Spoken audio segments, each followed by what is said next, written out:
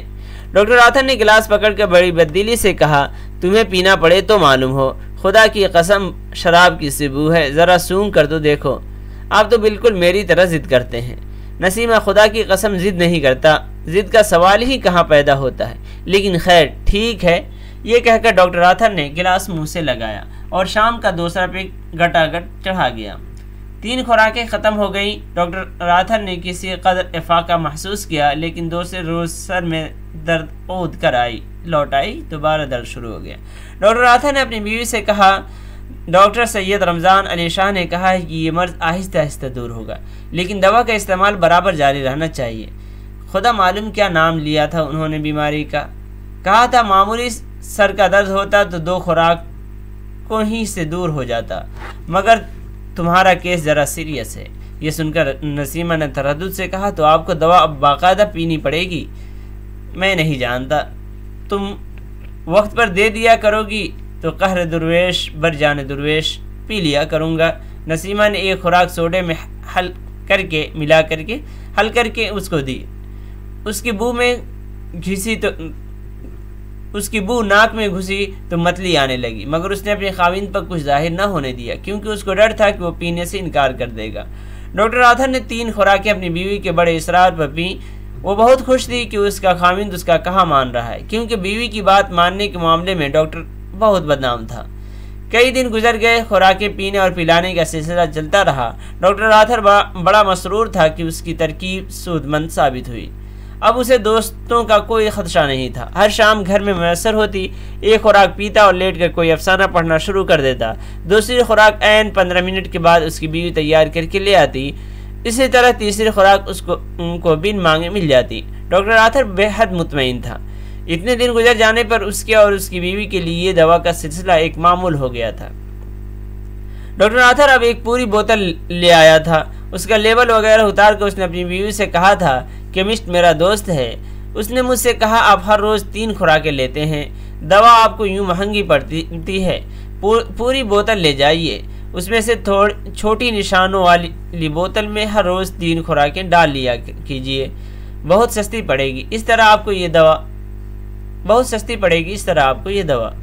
یہ سن کر نسیمہ کو خوشی ہوئی کہ چلو بچت ہو گئی۔ ڈاکٹر راتھر بھی خوش تھا کہ اس کے کچھ پیسے بچ گئے، کیونکہ روز نہ 3 پیک لینے میں اسے زیادہ دام دینے پڑتے تھے اور بوتل 8 روپیوں میں مل جاتی تھی۔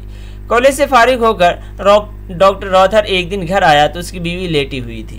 ڈاکٹر راتھر نے اسے کہا، نسیمہ کھانا نکالو، بہت بھوک لگی ہے۔ نسیمہ نے کچھ عجیب سے لہجے میں کہا، کھانا؟ کیا آپ کھانا کھا نہیں چکے؟ نہیں تو؟